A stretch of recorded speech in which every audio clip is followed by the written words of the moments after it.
né, gente? Então, a gente está estudando o livro Obreiros da Vida Eterna, então, só recapitulando, esse livro, ele fala de um período de 30 dias, ele fala de um período de 30 dias em que André Luiz e mais 3 companheiros, que é a Luciana, que é uma enfermeira, o Padre Hipólito e o Jerônimo, eles irão à crosta para socorrer 5 colaboradores encarnados, que é trabalhadores no bem, na ocasião do desencarne deles. Então, nos 3 primeiros capítulos, eles tiveram palestras e esclarecimentos preparatórios para a tarefa que eles, né, iriam começar a desenvolver. Então, só assim, alguns pontos desses capítulos, só para a gente entrar no de hoje, né, que fala que, assim, mesmo quando nós estamos desejosos de chegar à iluminação o mais rápido possível, é necessário entender que este caminho tem que ser feito em conjunto, ou seja, ao mesmo tempo que a gente recebe dos espíritos, né, mais iluminados, para nos auxiliar nessa caminhada, a gente também tem que dar auxílio aos outros necessitados que a gente tem capacidade de auxiliar, que é o que está acontecendo com essa equipe, é o que eles vão fazer. O que fala muito o livro a respeito desse auxílio que é oferecido aos mais necessitados, né? E fala muito também da importância da higiene mental e da fala, principalmente nos ambientes onde serão recebidas entidades de luz.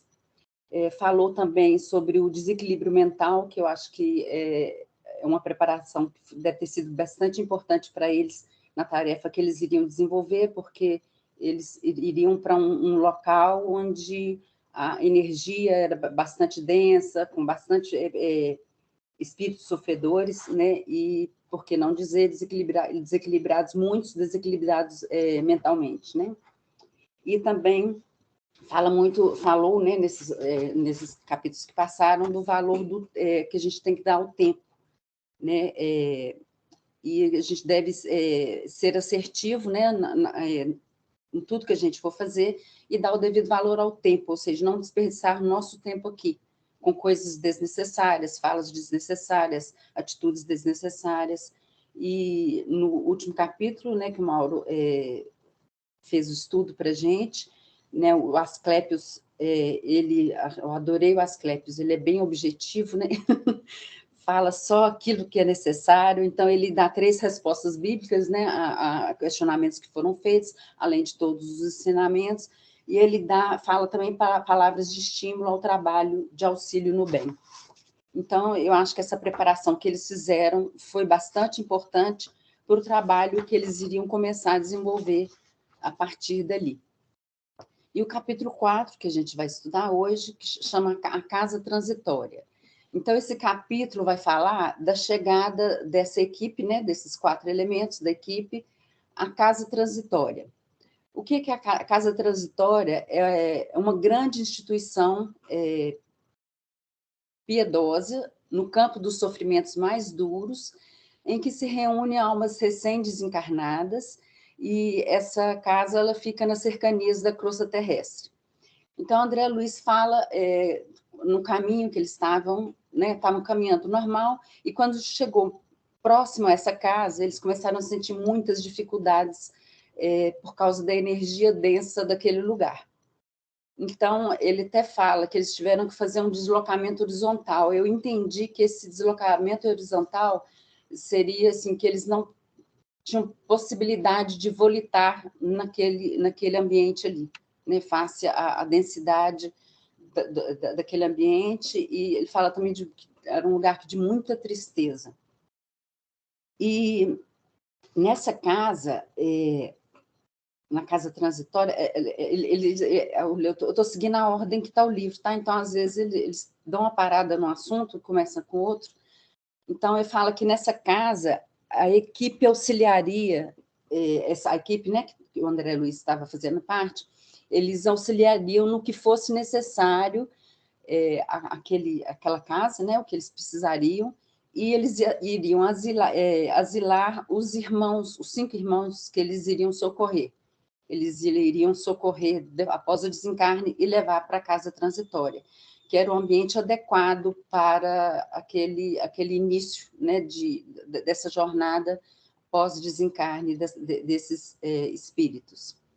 E ele, né, comenta, né, o Jerônimo comenta que se não fossem esses pousos de amor, o trabalho que eles iriam fazer seria muito difícil, porque raramente os recém-desencarnados apresentam condições para atravessar zonas tão densas como aquela.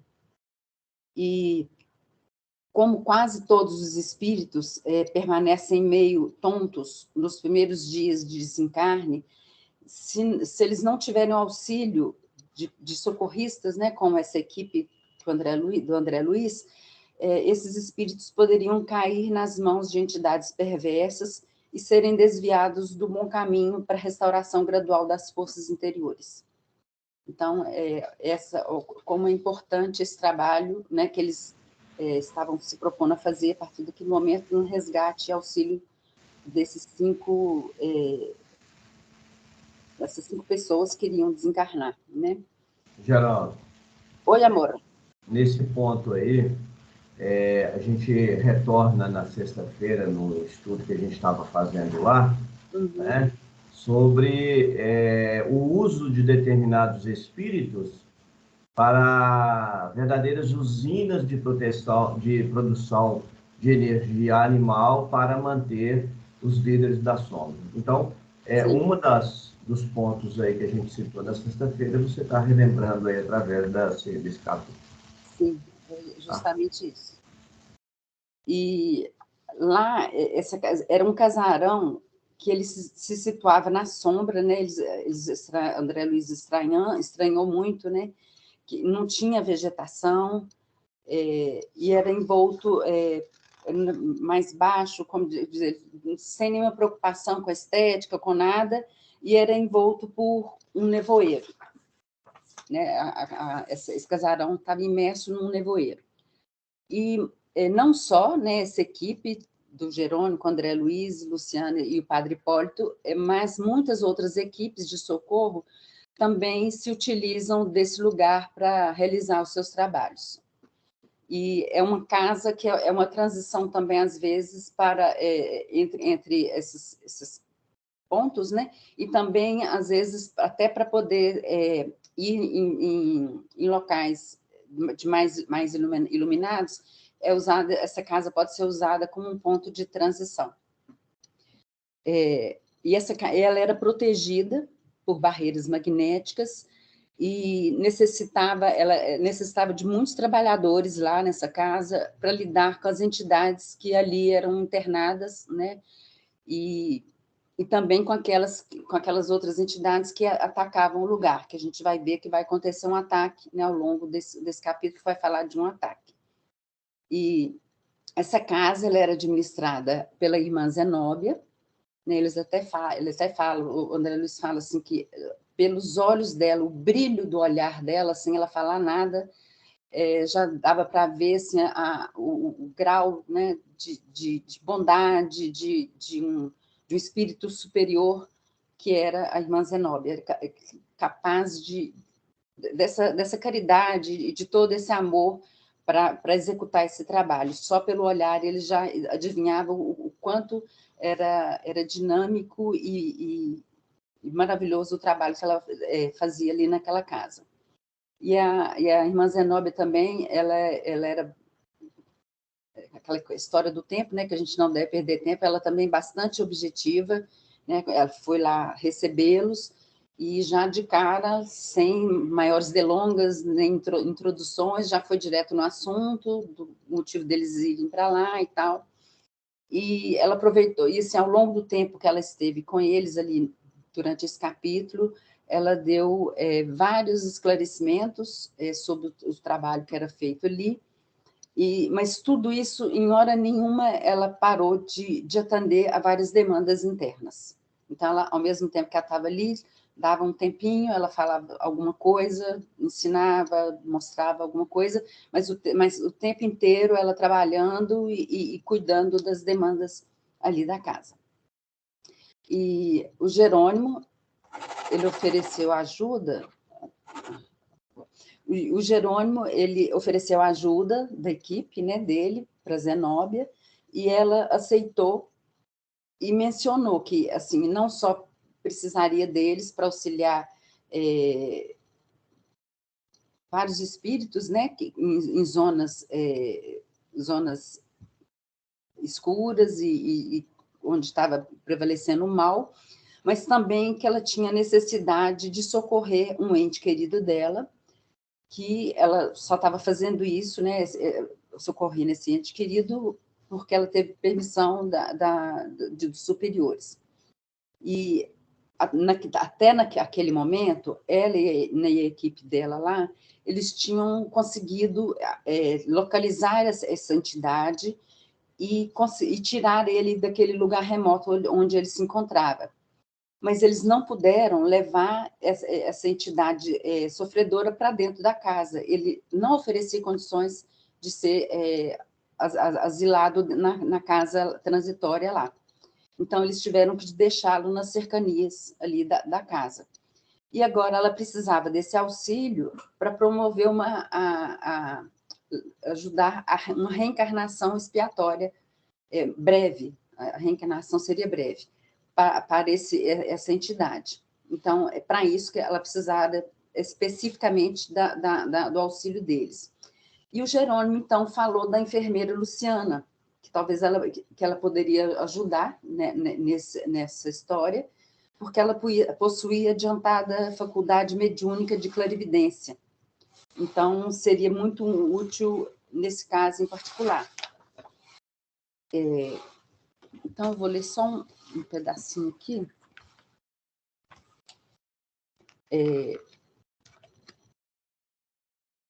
A diretora, aí a Zenóbia falou, né? Alguns irmãos, qual ocorre a esse a que me refiro, né? O ente querido dela, descem a tamanho embrutecimento moral que somente conseguem ouvir-nos a voz de modo imperfeito, e não lhes sendo possível identificar-nos pela visão, em face dos impedimentos vibratórios criados por eles mesmos, duvidam de nossa amizade e de nossos propósitos elevados de cooperação.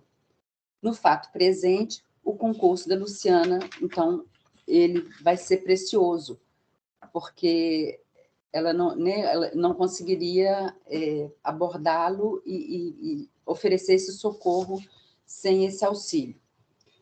Mas o André Luiz fica ali só de butuca, e aí ficou estranhando, falou, mas Zenóbia, né, uma pessoa que está ali dirigindo aquele lugar, ela não poderia, ela mesma, ter essa clarividência? Por que ela está precisando dessa ajuda? Né? Então, aí o Jerônimo que falou para ele, né, que ela possivelmente tinha motivos de foro íntimo, né, para isso, mas também por causa das especializações. Aí eles começam a abordar um pouquinho essa questão das especializações, né? Aí fala, tipo assim, dentro de uma equipe, cada pessoa ela tem alguma coisa em que ela tem uma capacidade maior de lidar. E ali, por exemplo, ele, né, deu exemplo, a irmã Zenóbia tem uma capacidade administrativa grande, né? O padre Hipólito tem uma capacidade de lidar com a palavra de Deus, né? E de dar esclarecimentos para quem tem desconhecimento daquilo, né? Ele consegue abordar. Então, talvez, por exemplo, a Luciana, que tem a clarividência, ela não teria tanta capacidade de administrar e nem de dar essa palavra, né? De dar esses ensinamentos como cada um dos dois. Então, ou seja, cada um tem onde faz melhor alguma coisa. Então, por isso, também uma equipe, né? Aí, no caso em especial, né, a experiência da Luciana, ela veio porque ela estava lidando há muitos anos, né, há muito tempo, com enfermos. Ela se especializou, né, em penetrar-lhes no mundo mental, trazendo à tona suas ideias, ações passadas e projetos íntimos. Então, ou seja, por mais que qualquer um daqueles, né, outras pessoas que trabalham dentro da casa transitória também pudessem ter uma clarividência, mas talvez não conseguissem ir tão a fundo quanto a Luciana, porque ela era especializada e ela se dedicou a isso, se especializou na clarividência. Então, a outra pessoa não conseguiria ter tantas informações, obter tantas informações quanto a Luciana. E aí até fala assim, que a respeito dessas especializações, né? O fato, por exemplo, a Luciana, clarividente, não quer dizer que ela vai parar ali. Ela tem que, todos nós, ao longo do tempo, a gente tem que procurar e adquirir, né, novos dons, e todas essas aquisições espirituais que a gente vai atrás, que a gente começa a perseguir, elas exigem perseverança no estudo, na observação e no serviço aplicado. Então, não é só também estudar, né? A gente tem que observação em campo e o serviço também, para poder a gente conseguir ir adquirindo mais, se especializando em outras coisas ao longo da vida. E a especialização, ela não anula a necessidade, né, de aprender sempre, gastando tempo, esforço. Então, a gente tem que gastar tempo, esforço e boa vontade para adquirir novas habilidades ao longo do tempo ao infinito. Ou seja, aí deixou bem claro que esse nosso progresso, essa aquisição de novas habilidades, não para, né? Então, hoje, a Luciana está ali, clarividente, aí ela vai começar a estudar química, ela vai começar a estudar sobre serralheria. Então, ao longo do tempo, vai adquirindo, mas, assim, a pessoa só vai ficar especializada quando ela persevera ali, com boa vontade e com esforço, né? O esforço sempre é necessário para que a gente consiga melhorar, se burilar, né? E Zenóbia esclareceu que trabalhadores clarividentes, eles possibilitam resultados eficientes no trabalho de socorro nos abismos. Mas, infelizmente, que esses trabalhadores, eles são em número reduzido, porque tem muitas tarefas a serem desenvolvidas, e essa tarefa em especial, nem todos aqueles que são capacitados para exercitá-la, eles estão dispostos a fazê-lo, né? Dada a complexidade, eu acho que a dureza, né, dos abismos, acho que é uma energia muito pesada, é uma coisa que acho que mexe muito com qualquer pessoa. Mesmo aqui no capítulo a gente vê, em certo momento, a Luciana ficou, né, atemorizada com o que ela estava vendo. Então, de fato, precisa de um preparo e de uma boa vontade muito grande para poder fazer esse trabalho nos abismos.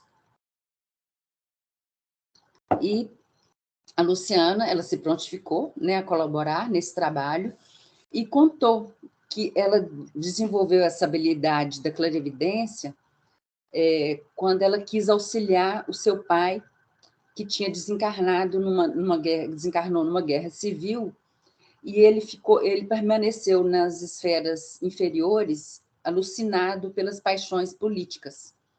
Então, ela correu atrás para poder prestar esse socorro para o pai dela. E ela conseguiu auxiliá-lo, e ele, depois desse auxílio dela, né, ele conseguiu se reajustar suas emoções, e ela contou que nesse momento ele estava preparando para reencarnar, e ela o seguiria novamente para um novo lar, restabelecendo a aliança, né, dos dois, de carinho e amor, segundo um projeto de ambos, tanto do pai quanto da filha. E o Jerônimo, vendo que a conversa estava meio andando para um lado personalíssimo, e ele tentou voltar, né, para a questão ali da casa, e ele né, disse para Zenóbia que a sua equipe seguiria no dia seguinte para a zona carnal, a fim de socorrer o primeiro irmão, né, dos 5 que eles tinham que auxiliar, né? E ele falou que logo depois que que eles voltassem, né, com esse espírito para ser exilado ali na casa, após o desencarne, ele e o André Luiz, eles ficariam em trânsito entre a crosta e a casa transitória. Mas a Luciana e o padre Hipólito, eles permaneceriam na casa, cuidando daquele socorrido e também prestando auxílio no que fosse necessário para a casa, né? O que ela achasse que fosse preciso, eles estariam ali para auxiliar.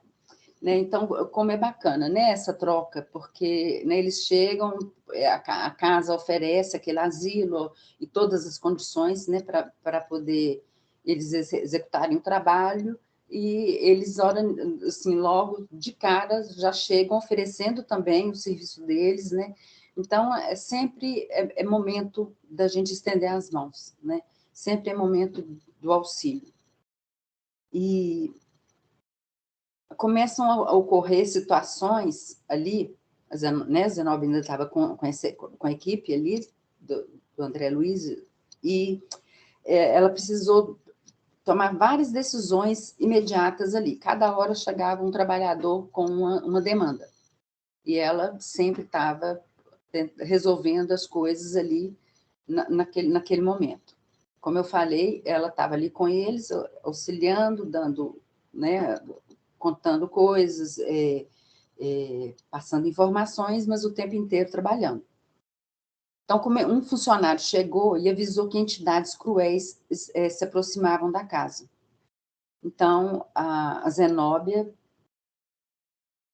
ele falou assim, nossa, ela tipo, como se tivesse assim, palideceu na hora, porque a cara também do funcionário era de que algo muito ruim estava acontecendo, mas ela não se abateu e logo começou a tomar as providências. Então, ela pediu que todas as luzes exteriores fossem acesas e também ligadas às forças de defesa elétrica, reforçando a zona de repulsão na direção em que eles estavam vindo.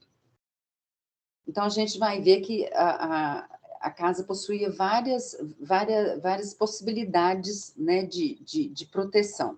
Então, ela começou com o que parecia que era a primeira coisa, a forma mais leve, né, para poder tentar dar essa repulsa naquele grupo que estava chegando. Mas André Luiz percebeu, né, que Zenóbia e o Jerônimo ficaram muito preocupados com aquela situação. E a Luciana, dada a clarividência dela, empalideceu, porque ela viu, né, quem eram aquelas pessoas, aquele grupo, né, que estava chegando, né, demonstrando que ter visto entidades do mal. E a Zenóbia, ela lamentou que tantas inteligências humanas desviadas do bem e voltadas ao crime se dedicassem a atividades destruidoras, né? Então, ela disse que a queda desses anjos luminosos, ela acontece diariamente, sem a gente, ao menos, perceber, né? Mínimas coisas que acontecem à nossa volta e a gente não consegue perceber quem está ali. Então, deixa eu ler, vou ler um pedacinho aqui. Quantos gênios da filosofia e da ciência dedicados à opressão e à tirania?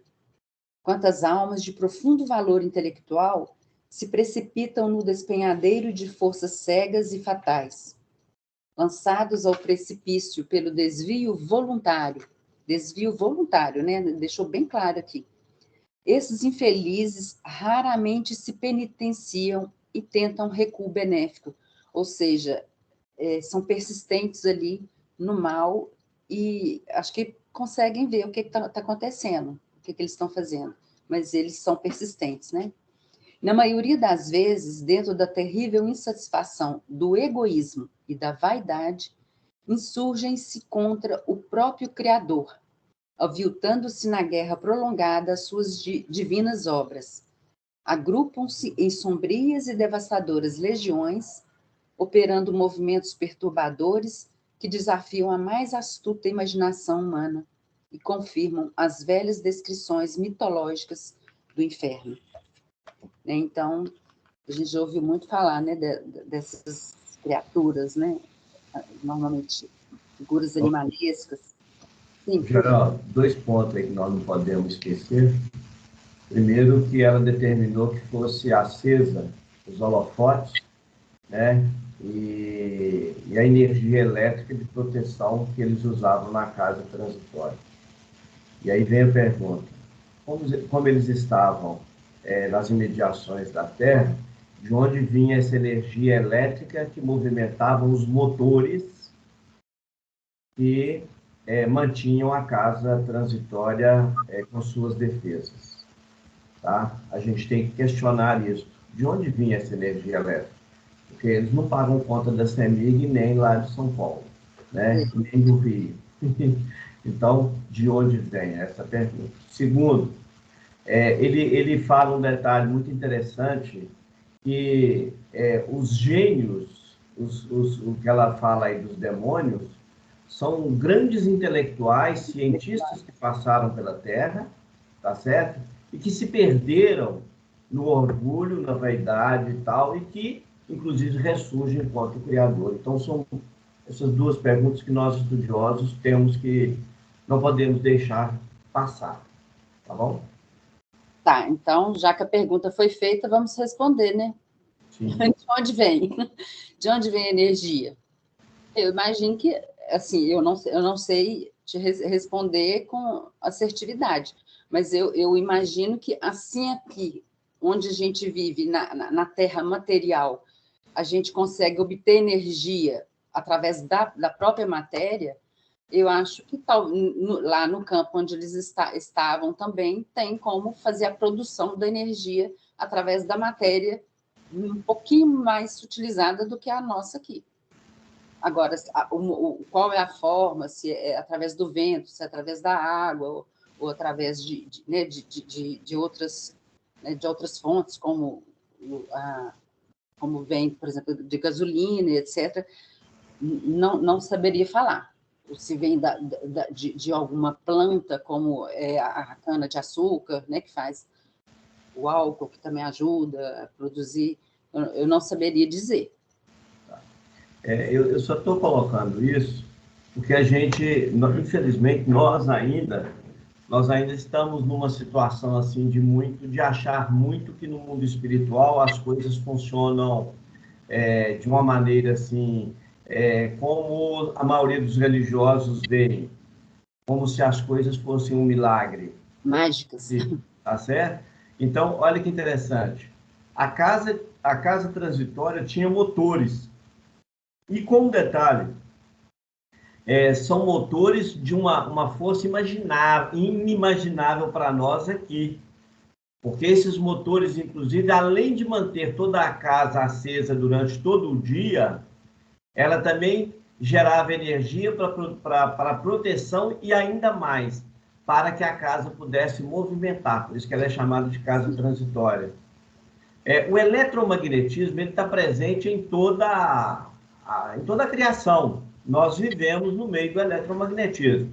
Aí entra os chamados os elétrons, os neutrinos, e tem tudo isso aí, que eu não sou físico para poder falar do assunto, mas a gente tem mais ou menos uma noção.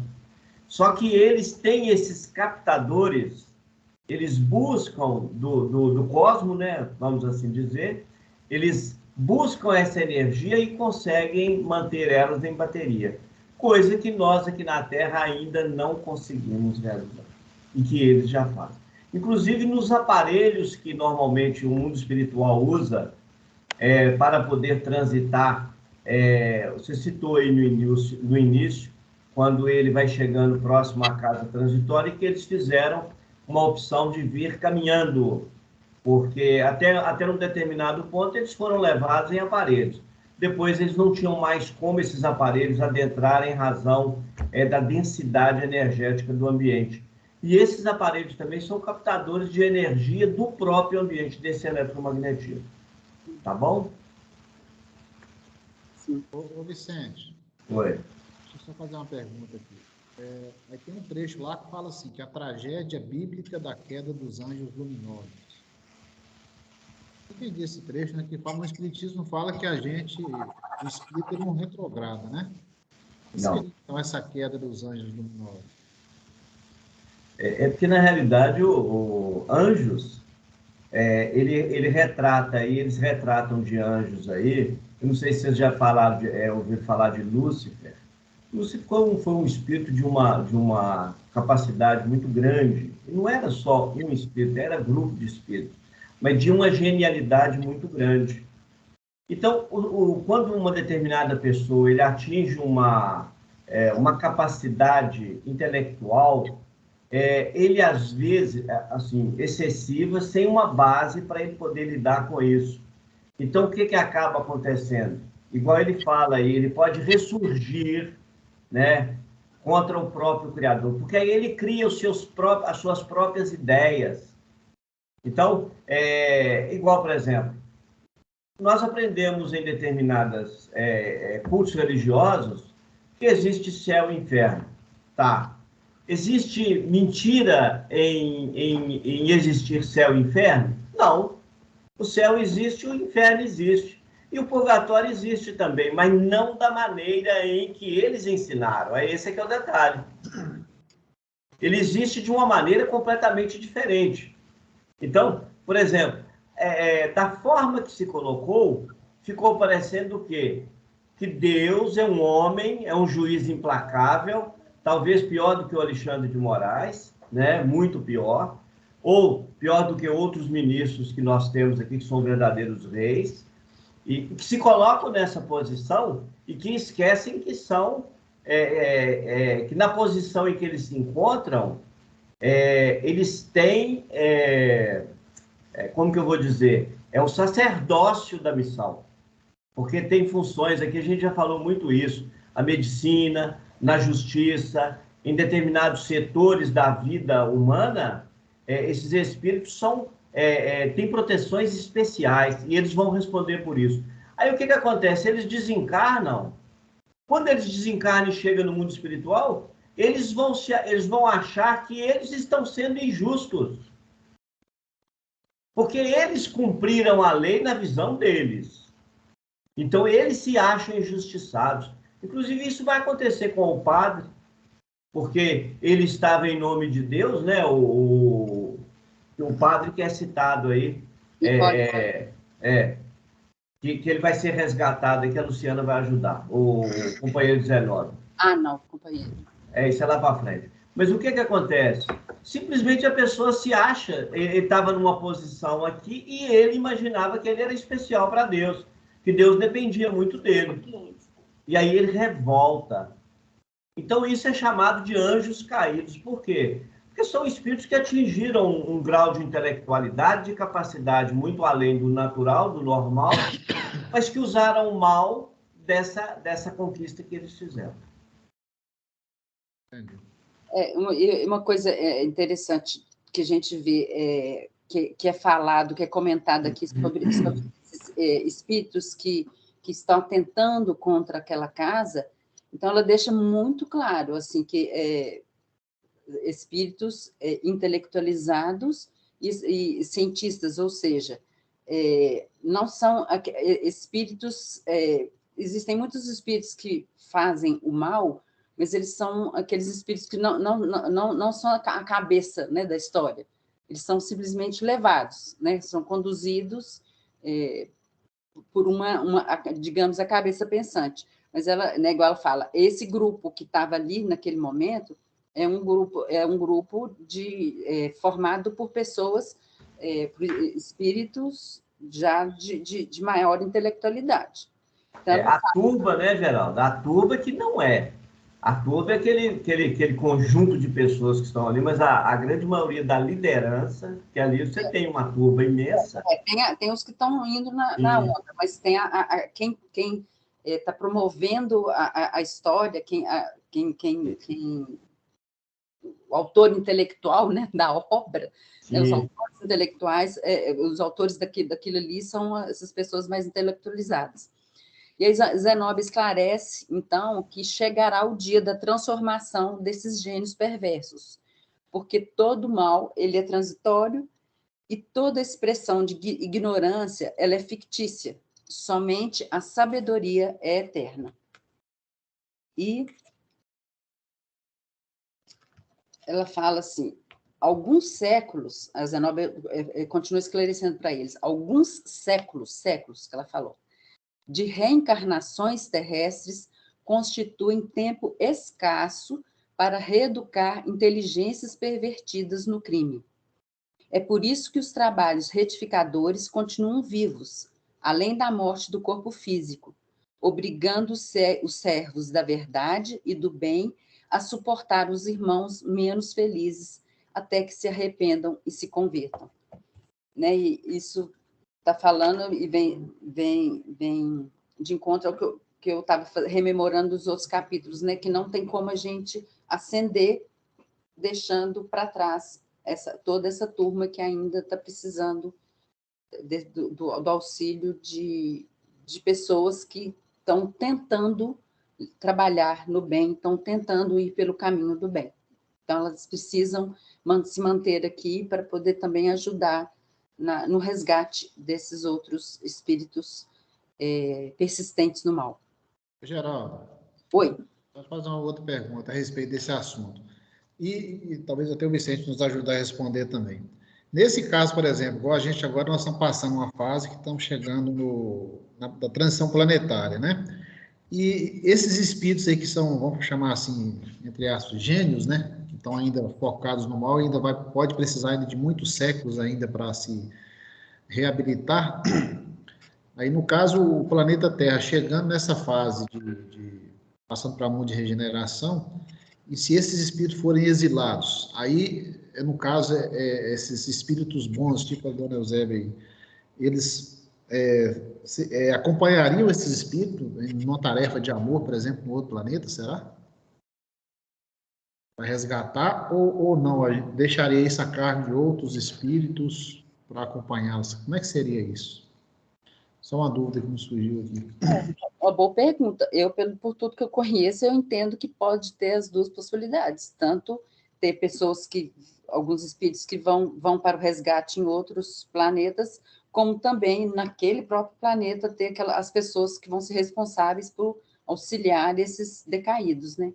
Assim como a gente teve aqui, né? Os exilados de Capela. Eles chegaram, eles tinham uma missão que era boa, que era passar o conhecimento, mas também aí foi através da dureza no corpo, né, o sofrimento no corpo, para começar esse aprendizado moral.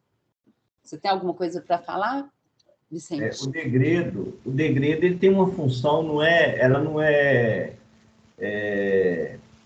penativa, não. O degredo tem uma função seguinte: já que eu não quero aceitar as regras de disciplina que são impostas a um ambiente, então que eu saia daquele grupo, vamos assim dizer, e busque um novo grupo. Então, isso é oportunidade. Então, quando esses espíritos saíram de Capela para cá, eles vieram ajudar o progresso da Terra, tá certo? E ajudaram muito, não tenhamos dúvida disso, porque a Terra tinha um primitivismo muito grande. Agora, o que acontece é que muitos desses espíritos já evoluíram, já saíram da Terra, já voltaram para o seu habitat natural e tudo mais. A questão toda, você disse muito bem aí, o atual momento que nós estamos vivendo, é que a grande maioria dos homens ainda não perceberam a influência em que nós nos colocamos. Nós somos influenciados a todo momento. E existe uma ideia espírita de que para você ser influenciado, o espírito tem que chegar perto de você no seu ouvido e falar para você se sentir influenciado. Nós estamos lhe falando aqui de gênios da sombra. Ardilosos. Nós não estamos falando de qualquer espírito, não. Não estamos falando de um Vicente qualquer, não. A gente está falando de espíritos de gênios da sombra. São cientistas, que inclusive tem outros livros lá de André Luiz, em que ele fala de aparelhos que esses espíritos criam lá nas zonas infernais, onde eles mantêm cidades vivas, que eles usam aparelhos, inclusive aparelhos elétricos, para medir a energia das pessoas que eles julgam lá. Nós ainda vamos pegar esse livro e ainda vamos estudar ele. Olha que interessante. Agora, o que acontece? Muitos desses espíritos, em razão da condição em que nós estamos, Eu tinha citado aí sobre a influência deles, e essa influência, ela é permitida por nós. Esse é o detalhe. E como que ela é permitida por nós? Baseado na forma em que nós colocamos as nossas antenas. Onde que estão as nossas antenas de captação dessas informações? Nos nossos lobos frontais. E como que isso se processa? Esse que é o detalhe. Isso só se processa com médiuns. Aí vem o quê? Somos todos médiuns. Então, vamos imaginar, por exemplo, nós passamos aí o último ano, aí, o final do ano de 2022, num processo político muito desagradável, correto? Aí dividiu-se o Brasil em 3 ou 4, sei lá. O que acontece? Nós achamos, por exemplo, que nós estávamos numa situação apenas no campo material nosso, aqui no campo humano. Não. Sabe por quê? Essa horda de espíritos, eles têm uma função também de coordenar nós que estamos encarnados aqui. Eles precisam de nós. É isso que a gente precisa de parar e pensar e falar o seguinte: peraí, mas por que essas hordas de espíritos precisam de nós?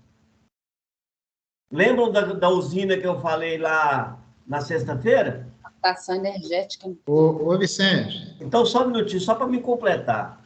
Então, olha bem, assim como eles colocam determinados espíritos como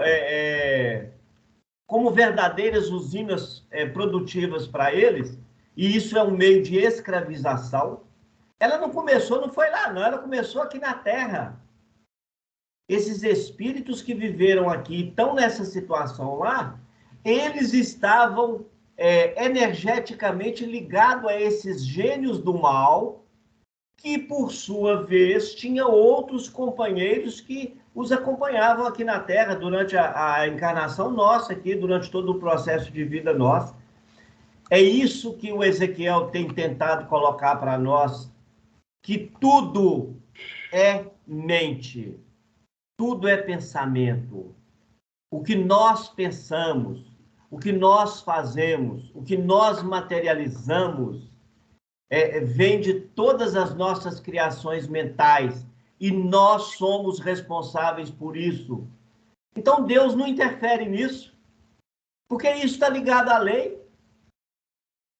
Entendeu, Will? Entendi. Inclusive, na sexta-feira da reunião mediúnica, né, nós estudamos essa parte aí, né, dos magos negros, vamos dizer assim, da obsessão, inclusive no mundo espiritual. E eu atendi lá um espírito que ele alegava que estava com um tubo na cabeça preso, ou uma mangueira, sei lá, que estava sendo utilizado por eles, que ele não falava quem que era, para sugar energia, e que pedia para ele se aproximar dos encarnados para poder sugar energia, para que ele absorvesse, se sentir mais forte e alimentar esses magos negros, entendeu? Achei muito impressionante. E pedia, pelo amor de Deus, para tirar o negócio da cabeça dele. Porque tem mais coisas do que nós imaginamos. Olha para você ver que interessante. Eu nunca tinha passado por uma experiência mediúnica igual aconteceu na sexta-feira. Deus está dialogando com o espírito e o outro espírito vinha incorporar em mim e os dois começarem a conversar entre si. Isso assim, eu nunca tinha nem visto falar nisso. Não existe nenhum dos livros que eu já estudei que isso era possível. E, no entanto, aconteceu. Então, olha que interessante. 2 espíritos inimigos que não conseguem se perdoar em razão de crimes passados, mas que um melhorou, desenvolveu, estava numa situação bem superior, e o outro não. E o que ele fez? Ele simplesmente usou daquilo que ele aprendeu para ajudar o companheiro do passado. Olha que bacana, o que a espiritualidade faz? Então, assim, quando a gente fica preso muito a só conceitos, a gente deixa de exteriorizar o que há mais de belo no processo da mediunidade, que não é só para a reunião mediúnica, é para o cotidiano da vida. Talvez esse diálogo lá, né, Vicente, que você acabou de mencionar, foi como ele não conseguia ter acesso ao espírito, utilizou da sua mediunidade para conseguir dialogar. Perfeitamente. Né? Ô, Vicente, baseando nisso que você disse, o pensamento é força, né? Aí no livro tá que existem motores que geram eletricidade. Sim. E esses motores, eles são plasmados? Não. Porque já que o pensamento é força... Foi até bom você falar isso, Sandra, porque existe uma ideia de plasma, que tudo nós podemos plasmar no mundo espiritual. Isso é papo furado. A gente plasma em nós. E eu posso plasmar, por exemplo, a maioria das pessoas que saem da Terra e que depois que está internado nos hospitais, que vão para uma colônia, que melhoraram a sua condição, pelo menos todos que eu encontrei que morreram caquéticos aqui na Terra, todos estavam bem bonitinhos. Ou seja, eles aprenderam que eles podiam plasmar, ou seja, o perispírito, ele tem plasticidade, então você pode alterar ele sim, é diferente. Agora, não é que eles plasmam o motor, né? Não, eles têm fábricas, é uma das coisas que, inclusive, no livro Nosso Lar, ele deixa claro. Eles têm indústrias de produção de roupas, de alimentos, inclusive... Não, porque eu pensei assim, se o pensamento é força e eletricidade também, tem nada a ver um com o outro não, né? Porque o pensamento é força, mas olha bem, imagina o tempo que um espírito gastaria para plasmar um motor para produzir energia elétrica. Inclusive, nesse capítulo aqui, ele fala da importância, Jerônimo está falando aí, da importância do tempo de Zenóbia. Imagina se ela fosse usar da força que ela tem para despertar a clarividência para ajudar o espírito. Ela ia perder tempo. Quem perde tempo somos nós aqui na Terra. Aqui nós matamos o tempo toda hora. Mas esses espíritos de sapiência, de capacidade, eles não matam tempo, não. Então, para isso, lá no livro Nosso Lar, ele deixa claro. Existem a ala industrial de produção, inclusive produção de veículos. Não da forma que se produz aqui na Terra. Tá? E a energia elétrica no plano espiritual?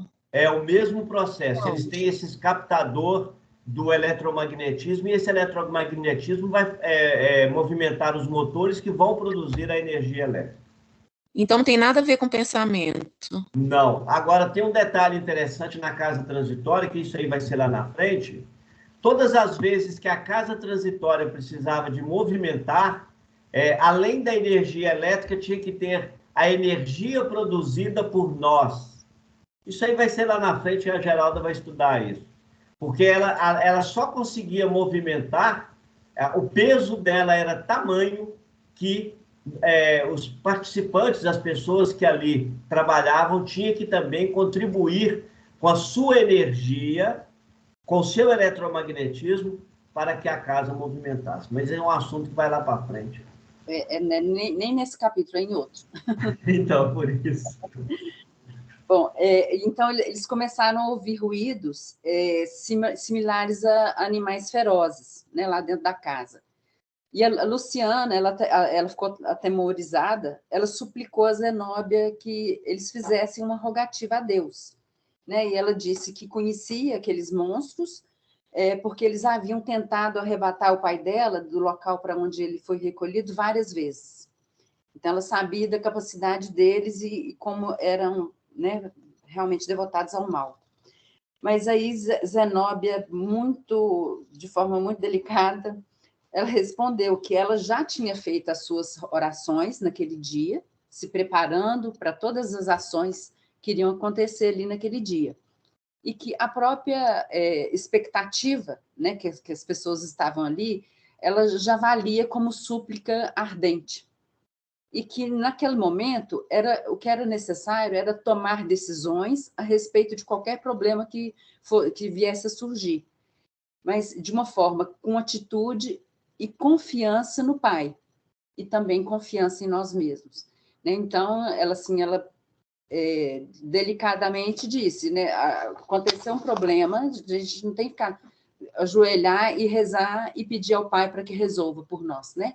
A gente já tem várias ferramentas e possibilidades para poder resolver os problemas que vierem a acontecer nos nossos ofícios, né, ao longo do dia, no trabalho de caridade, né, isso foi falado pelo Asclépios também no capítulo passado, né, então a gente já tem elementos suficientes para que qualquer coisa nova que venha acontecer naquele trabalho de amor que a gente está se propondo a fazer, a gente tem um repertório interno, que a gente tem capacidade de resolver aquela coisa nova que acontece com tudo aquilo que a gente já sedimentou ao longo de nossas vivências, né? Então, não vamos rezar, né? Zenobia falou, não vão rezar, não, vão começar a agir. Então, aí o André Luiz, ele identificou, né, os ruídos que ele estava ouvindo, que eram ruídos, tinha leões, panteras, cães, serpentes e macacos.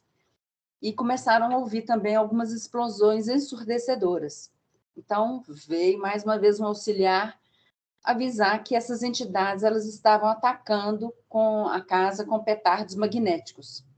Então, a Zenobia logo determinou que fossem emitidos raios de choque fulminante, ou seja, já mudou a categoria da proteção, né? Já aumentou a capacidade, né, de agressão, né, através desses raios de choque fulminante. E o André Luiz observou que logo após assim, esses raios que eles estavam emitindo, né, com esse choque fulminante, eram bastante silenciosos, porque ele só começou a ouvir que as explosões começaram a diminuir até cessar. E, enfim, a horda invasora mudou de rumo e foi embora.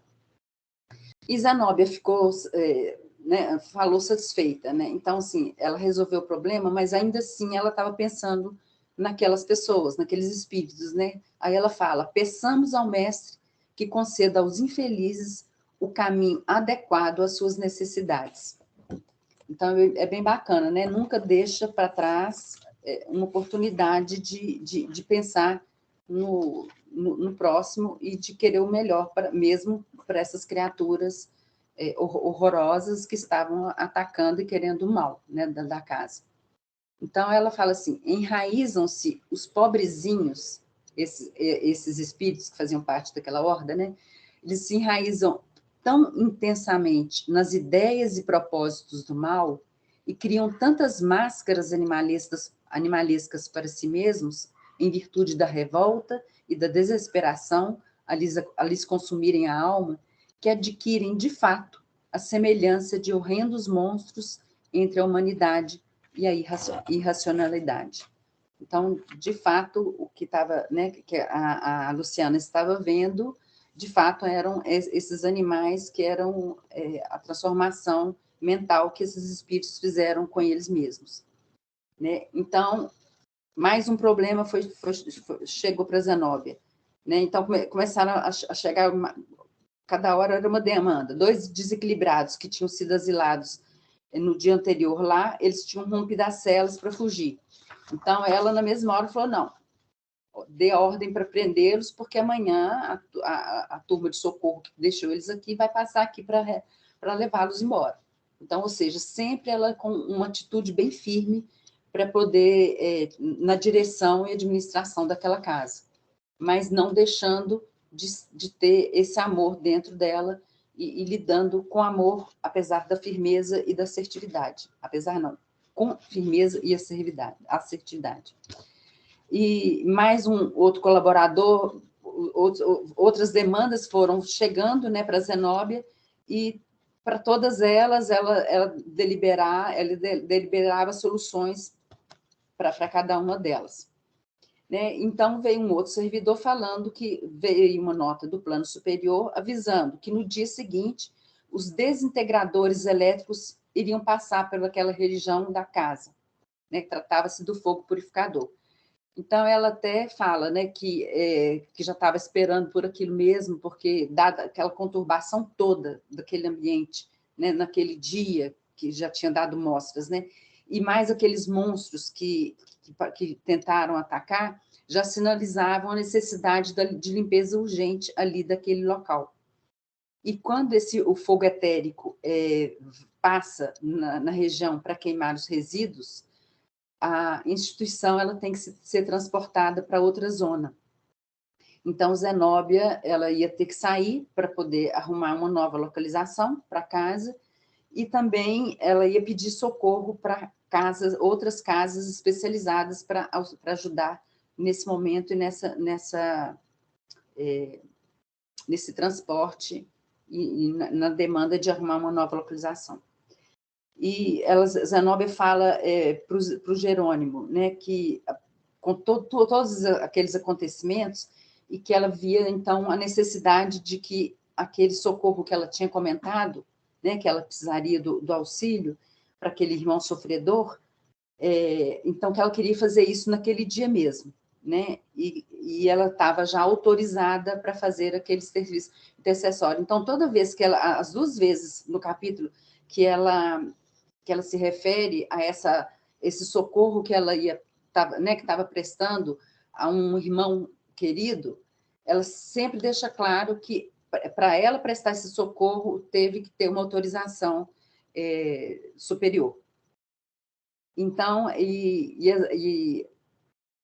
a Zenóbia pediu, né, para um outro colaborador, porque ela ia ter que se ausentar para tomar as medidas necessárias, né, para fazer esse transporte e para poder fazer esse socorro. Então, ela pediu para um outro colaborador lá, o Heráclio, que ficasse com a equipe. E então o Heráclio chamou a equipe, né, do André Luiz para poder eles visitarem o interior da casa. Então, ele mostrou que lá era, né, feito com vários dormitórios, umas celas pequenas, tinha laboratórios, salas de estudo, e ele observou que todo o espaço ali ele era todo muito bem aproveitado, né? E que a parte interna, tudo que fala assim, não tem desperdício de nada, nem de espaço eles tinham desperdício, né? Então, é muito bacana isso. Então, o Heráclio, né, notando que o pessoal da equipe estava observando que a parte interna daquele edifício ela tinha sido erguida sobre uma substância muito leve, aí o Heráclio foi explicar que aquela edificação, que ela era uma construção que possibilitava o movimento aéreo.